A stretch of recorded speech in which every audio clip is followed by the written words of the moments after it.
क्या बिहार में निवेश को लेकर कोई बड़ा फर्जीवाड़ा हो रहा है? क्या बिहार में औद्योगिकरण को लेकर सरकार लोगों को भ्रम में डाल रही है? क्या बिहार का विपक्ष सरकार को टारगेट करने के लिए जानबूझकर मनगढ़ंत आरोप लगा रहा है? क्या बिहार में निवेश को लेकर कोई बड़ा फर्जीवाड़ा हो रहा है? क्या बिहार में औद्योगिकरण को लेकर सरकार लोगों को भ्रम में डाल रही है? क्या बिहार में सरकार जो अलग अलग कंपनियों के साथ एमओयू साइन कर रही है वो सिर्फ एक दिखावा है, या फिर सरकार पर एक खास मकसद से आरोप लगाया जा रहा है, आरोप मढ़ा जा रहा है? क्या बिहार का विपक्ष सरकार को टारगेट करने के लिए जानबूझकर मनगढ़ंत आरोप लगा रहा है? क्या नेता प्रतिपक्ष तेजस्वी यादव जो आरोप लगा रहे हैं उस आरोप का प्रमाण उनके पास तथ्य मौजूद रहता है, या फिर यह सिर्फ हवाई बातें होती हैं? ये तमाम सवाल हैं दोनों पक्षों से, या तो सरकार से या फिर विपक्ष से। आखिर बिहार में निवेश को लेकर, इंडस्ट्रीज के आने को लेकर, औद्योगिकरण को लेकर, निवेश के मामले में एमओयू को लेकर क्यों सवाल उठ रहे हैं? इसी मुद्दे पर हम आपको संक्षेप में एक वीडियो में बताएंगे, इस वीडियो में कि आखिर हो क्या रहा है बिहार में, इस पर विस्तार से बताते हैं। नमस्कार, मेरा नाम अभिषेक कात्यायन है। जी बिहार झारखंड के सोशल मीडिया डिजिटल प्लेटफॉर्म पर आपका स्वागत है। दरअसल बिहार में सरकार यह दावा कर रही है कि इस साल नवंबर तक बिहार में 5 लाख करोड़ के निवेश का प्रस्ताव हमारे पास आ जाएगा लगभग, और बहुत सारे प्रस्तावों को हम धरातल पर उतार लेंगे। सरकार अलग अलग समय पर अलग अलग तरीके से जो औद्योगिकरण को लेकर, इंडस्ट्रियलाइजेशन को लेकर जो पहल कर रही है, जो प्रयास कर रही है, उसको धरातल पर उतारने में सरकार जी जान से जुटने का दावा कर रही है। और इसके लिए लगातार कंपनियों के साथ एमओयू साइन हो रहे हैं, निवेश के प्रस्ताव आ रहे हैं। सरकार कह रही है कि हमारे पास बहुत सारे निवेश के प्रस्ताव आए हैं और जो उद्योगपति हैं वो बहुत उत्साहित हैं बिहार में निवेश को लेकर। हाल ही में अभी सरकार ने 51,000 करोड़ से ज्यादा, लगभग 51,500 करोड़ का फिर से निवेश प्रस्ताव हासिल किया है, अलग अलग कंपनियों के साथ एमओयू साइन किया है। इसको लेकर नेता प्रतिपक्ष तेजस्वी यादव ने एक प्रेस रिलीज जारी किया, और इस प्रेस रिलीज में तेजस्वी यादव ने, नेता प्रतिपक्ष ने सरकार पर गंभीर आरोप लगाए और कहा कि कुछ फर्जी कंपनियों के साथ एमओयू साइन किया जा रहा है, जिस कंपनी की हैसियत नहीं है, जिस कंपनी के पास पूंजी नहीं है, वैसी कंपनियों के साथ हजारों करोड़ के निवेश की डील की जा रही है। यह सरकार सिर्फ लोगों को भ्रमित कर रही है। यह सरकार झूठे निवेश प्रस्ताव दिखाकर लोगों को भ्रम में डाल रही है और कह रही है कि हम बिहार में बहुत काम कर रहे हैं। तेजस्वी यादव ने इस प्रेस रिलीज में बिहार सरकार पर आरोप लगाते हुए कहा कि पिछले 21 साल से एनडीए की सरकार है, लेकिन सिर्फ लोगों को झांसे में रखना इसकी आदत है। पहले नीतीश कुमार 20 साल रहे, उन्होंने भी कहा कि उद्योग लेकर आएंगे, लेकिन कोई उद्योग नहीं लगा, सिर्फ बातें हुई, दावे हुए। और वर्तमान जो सीएम है वो भी सिर्फ दावे कर रहे हैं, धरातल पर कुछ नहीं उतर रहा है। तेजस्वी यादव ने जो प्रेस रिलीज जारी किया है, क्या लिखा है, मैं उसकी कुछ लाइन आपको पढ़कर सुनाता हूं। उन्होंने लिखा है कि जिस कंपनी के पास एक मकान की चारदीवारी करने की भी पूंजी नहीं है, उस कंपनी को परमाणु क्षेत्र में 22,500 करोड़ रुपए का एमओयू साइन करने के लिए बुला लिया गया। वाह रे फर्जी सम्राट सरकार। बिहार सरकार उद्योग विभाग और विभिन्न औद्योगिक समूहों के बीच कथित रूप से लगभग 51,500 करोड़ रुपए के निवेश के लिए एमओयू पर हस्ताक्षर का ढिढोरा पीट रही है, लेकिन यह सरकार 2024, 2025 और उससे पूर्व भी 2 लाख करोड़ से अधिक की राशि के समझौतों की प्रगति रिपोर्ट क्यों नहीं बता रही? आखिर उन एमओयूज का क्या हुआ? यह तेजस्वी यादव ने आरोप लगाया है, और उसी में कहा है कि 5 महीने पहले फरवरी 2026 में जिस कंपनी की स्थापना हुई, जिसके पास केवल 11 लाख रुपए की पूंजी है, उस कंपनी को परमाणु ऊर्जा के क्षेत्र में 22,500 करोड़ रुपए के निवेश के लिए एमओयू उसके साथ साइन कर लिया गया। ये तेजस्वी यादव आरोप लगा रहे हैं, और जाहिर तौर पर यह आरोप तेजस्वी यादव ने लगाए हैं। मैं उस कंपनी का नाम भी आपको बता दूंगा कि उस कंपनी का नाम क्या है। वो कंपनी जो यहां पर निवेश करने जा रही है, उस कंपनी का नाम है global renewable advanced clean energy limited private limited, यानी ग्रेस। इसका शॉर्ट नेम ग्रेस है। ये ग्रेस कंपनी जो है 2026 के 25 फरवरी को स्थापित हुई है, और बताया जा रहा है कि मात्र 11 लाख रुपए इसके पास कैपिटल है, यानी पूंजी है, और उसके आधार पर 22,500 करोड़ रुपए के निवेश का प्रस्ताव आ गया है। लेकिन क्या वाकई इतनी ही सच्चाई है? क्या उतनी ही बातें हैं जितनी तेजस्वी यादव बता रहे हैं? क्या वास्तविकता वही है जो तेजस्वी यादव बिहार की जनता के सामने प्रस्तुत करने की, प्रेजेंट करने की कोशिश कर रहे हैं? या तेजस्वी यादव आधा सच और आधा झूठ परोस रहे हैं? कहीं ऐसा तो नहीं कि विपक्ष एक एजेंडा के तहत सरकार को बदनाम करने के लिए इस तरह की रणनीति अपना रहा है? तो मैं आपको बताता हूं कि सच्चाई क्या है। सच्चाई यही है कि जो तेजस्वी यादव कह रहे हैं वो आधा सच है। सच्चाई यही है कि तेजस्वी यादव आधे सच को बता रहे हैं और आधा सच छुपा रहे हैं। और ये शायद इंटेंशनली हो रहा है, या फिर अगर ऐसा इंटेंशन नहीं है तो इसका मतलब है कि आरजेडी के लोगों को शायद बैकग्राउंड चेक करने की आदत नहीं है। वो सिर्फ कोई चीज एक लाइन पढ़ते हैं और उस पर वो आरोप लगा देते हैं। दरअसल इस कंपनी के बारे में जानकारी जो मिल रही है, ये जो global renewable advanced clean energy private limited यानी ग्रेस कंपनी जो है, दरअसल ये एक सब्सिडरी कंपनी है।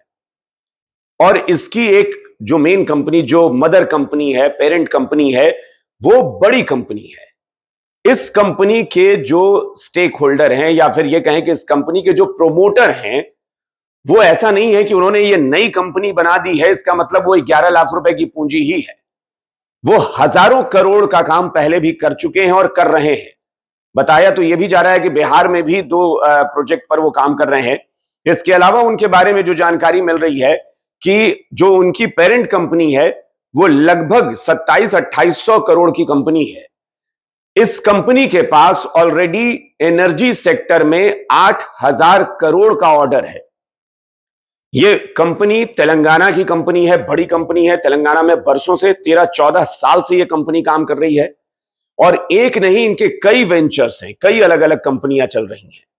और यह कंपनी बहुत जल्द अपना आईपीओ भी लॉन्च करने वाली है। 1200 करोड़ का आईपीओ लाकर एनएसई और बीएसई में बहुत जल्द लिस्टेड होने की तैयारी कर रही है यह कंपनी। इसके लिए सेबी में इन्होंने आवेदन भी दे दिया है। यह कंपनी कर्नाटक में, जहां महागठबंधन की, कांग्रेस की सरकार है, वहां 2000 करोड़ रुपए के प्रोजेक्ट पर ऑलरेडी काम कर रही है। यही कंपनी एनटीपीसी के साथ काम कर रही है। यही कंपनी भारतीय रेलवे के साथ काम कर रही है। अब आप समझिए कि जो कंपनी भारतीय रेलवे के साथ काम कर रही है, जो कंपनी कर्नाटक में हजारों करोड़ के प्रोजेक्ट पे काम कर रही है, जो तेलंगाना में हजारों करोड़ के प्रोजेक्ट पे काम कर रही है, जो बिहार में ऑलरेडी काम कर रही है, जिसके पास ऑलरेडी एनर्जी सेक्टर में 8000 करोड़ का ऑर्डर ऑलरेडी अभी उसके पास मौजूद है पहले से, वो कंपनी यहां पर 22,500 करोड़ के निवेश का प्रस्ताव लेकर आई है। तो इसमें फर्जीवाड़ा कहां है? और अगर यह फर्जीवाड़ा नहीं है तो विपक्ष इस तरीके से प्रोजेक्ट क्यों कर रहा है? जो उनकी, मतलब जो 27-2800 करोड़ की पेरेंट कंपनी की मैं बात कर रहा हूं, उसमें 87%, 88% के शेयर होल्डर हैं, जो ग्रेस कंपनी बन रही है, बिहार में बनी है, उसके जो प्रमोटर हैं वो अपनी पेरेंट कंपनी में 88% शेयर होल्डर हैं। लगभग 2400 करोड़ की उनकी अपनी नेटवर्थ है। 1000 करोड़ का उनका सालाना टर्नओवर है। तो जब इतना बड़ा उनके पास ट्रैक रिकॉर्ड उनका है, इतना बड़ा बैकग्राउंडर है, इतना बेहतर वो काम कर रहे हैं, लंबे समय से काम कर रहे हैं, तो फिर ये विपक्ष कह क्या रहा है? और क्या इस तरीके से आप निवेश को लेकर, बिहार के औद्योगिकरण को लेकर, इंडस्ट्रीज को लेकर आप सवाल उठाएंगे तो कोई इंडस्ट्री यहां क्यों आएगी? यह बहुत बड़ी विडंबना है बिहार के लिए कि एक तरफ आप चिल्लाते हैं, एक तरफ यहां बिहार में हल्ला होता है और लोगों को लगता है कि बिहार में उद्योग नहीं स्थापित हो रहे हैं, कंपनियां नहीं आ रही हैं, निवेश नहीं हो रहा है, बिहार इंडस्ट्रियलाइजेशन की तरफ नहीं बढ़ रहा है। और दूसरी तरफ जब इंडस्ट्रीज आती हैं तो यही विपक्ष हल्ला करता है, शोर मचाने लगता है। यही विपक्ष कहता है कि आप पूंजीपतियों को, उद्योगपतियों को 1 रुपए में जमीन उपलब्ध करा रहे हैं, बिहार की जमीन आप दे रहे हैं। तो आप जमीन नहीं देंगे तो क्या उद्योग आसमान में लगेंगे? अगर आप जमीन नहीं देंगे तो क्या उद्योग पानी में, आप नदी में उद्योग लगाएंगे? या हवा में आप सोच रहे हैं कि इंडस्ट्री जो है वो बिल्डिंग हवा में बनकर तैयार हो जाएगी, हवा में तैरती रहेगी? मतलब ये किस तरह का मजाक है कि आप उद्योगपतियों को लेकर, औद्योगिक घरानों को लेकर इस तरह का आप पूर्वाग्रह से ग्रसित होकर सोच रखते हैं और आप उम्मीद करते हैं कि उद्योगपति बिहार आ जाएं। और ऐसा नहीं है कि ये पहली बार हुआ है। आपको याद होगा कि टाटा कंपनी ने कभी अपनी जो ड्रीम प्रोजेक्ट था, नैनो कार जो आने वाली थी, नैनो प्रोजेक्ट के लिए पहले टाटा ने पश्चिम बंगाल को चुना था, सिंगूर को। और सबको याद है कि सिंगूर में किस तरह से हुआ था। उस वक्त वाम दलों की, लेफ्ट की सरकार वहां हुआ करती थी, ममता बनर्जी मुख्य विपक्षी दल थी और ममता बनर्जी ने बवाल मचा दिया था।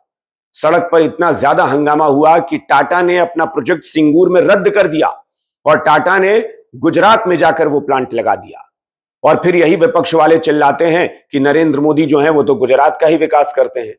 तब नरेंद्र मोदी वहां चीफ मिनिस्टर हुआ करते थे, लेकिन उन्होंने बाहें फैलाकर टाटा कंपनी का स्वागत किया, क्योंकि नरेंद्र मोदी को पता था कि अगर टाटा कंपनी गुजरात में लगती है, नैनो प्लांट गुजरात में लगता है, तो हजारों लोगों के रोजगार की संभावनाएं वहां पर पैदा होंगी।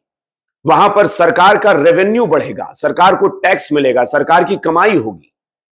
लेकिन नहीं, हमारी सोच इतनी ज्यादा पूर्वाग्रह से ग्रसित होती है कि हम दोहरी राजनीति करते हैं। एक तरफ हम सरकार को टारगेट करते हैं कि नहीं उद्योग लगाइए, दूसरी तरफ जब उद्योग लगाने के लिए हम जमीन सरकार दे रही होती है तब हम कहते हैं कि आप जमीन, अपना बिहार की जमीन आप बेच रहे हैं, उद्योगपतियों के हाथों में दे रहे हैं। तो तेजस्वी जी आप ही बता दीजिए, उद्योग लगने चाहिए या नहीं लगने चाहिए? और अगर बिहार में लगने चाहिए तो आप जमीन कहां से देंगे? तेजस्वी जी, अगर सरकार जमीन नहीं देगी तो क्या आपके पास ऐसी कोई जमीन है जो आप उद्योगपतियों को देना चाहते हैं? अगर है तो आप बताइए, आप दीजिए जमीन। इसलिए इस तरह की चीजें बंद होनी चाहिए। बिहार में उद्योग की जरूरत है, बिहार के औद्योगिकरण की जरूरत है, इंडस्ट्रियलाइजेशन की जरूरत है, पूंजी निवेश की जरूरत है, जिससे बिहार में रोजगार के द्वार खुले, संभावनाएं पैदा हो और बिहार का रेवेन्यू भी बढ़े। रेवेन्यू जनरेशन के लिए इंडस्ट्रीज का आना बेहद जरूरी है। इसलिए कृपा करके ये सभी दलों को चाहिए कि इस पर सत्ता पक्ष और विपक्ष की राजनीति बंद हो और एक सुर में सब लोग उद्योगपतियों का, उद्योगों का स्वागत करें, उन्हें अच्छा माहौल बिहार में दें, आप उन्हें अच्छे तरीके से यहां स्थापित होने में मदद करें, ताकि वो बिहार से भागे नहीं, बल्कि बिहार में उद्योग लगाने के बारे में वो सोचें और उत्साहित हों कि वो बिहार में आकर इंडस्ट्रीज लगा रहे हैं। तो ये मैंने आपको बहुत संक्षेप में बताया कि पूरा खेल क्या है। जो 11 लाख रुपए की कंपनी की बात की जा रही है वो नहीं, वो एक सब्सिडरी कंपनी है, उसकी पेरेंट कंपनी ऑलरेडी है और वो कंपनी हजारों करोड़ के प्रोजेक्ट पर पहले से एनर्जी सेक्टर में ही 13-14 साल से काम कर रही है। ये सच्चाई है जिसे तेजस्वी यादव और आरजेडी छुपा रही है। तो पूरा सच ये है, ये बिहार के लोगों को जानना चाहिए, तब जाकर कोई विचार बनाना चाहिए कि तेजस्वी यादव झूठ बोल रहे हैं या सरकार झूठ बोल रही है। फिलहाल उम्मीद करते हैं कि आपको ये वीडियो पसंद आ रहे होंगे और आप उस पर कमेंट जरूर कीजिएगा, लाइक कीजिएगा, ताकि हमारा हौसला बढ़े। और जी बिहार झारखंड के प्लेटफॉर्म को भी लाइक करिए, सब्सक्राइब करिए, फॉलो कीजिए।